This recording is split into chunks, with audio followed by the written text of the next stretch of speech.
Ringkasan berita minggu ini. Temui saya Nurul Huda binti Suparti dan saya Eldora Adriana binti Anwar pada setiap hari Jumaat di Dagang TV untuk kupasan berita menarik pada minggu ini. Kami bersiaran secara langsung di Bilik Berita Studio C College Vocational Perdagangan.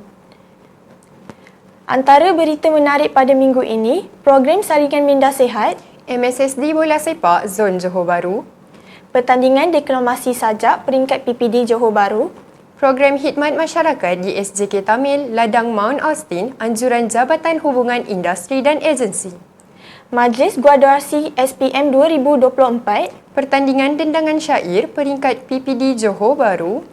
Jangan lupa layari channel YouTube Dagang TV dan jumpa anda di sana. Pastikan Dagang TV melekat di hati anda.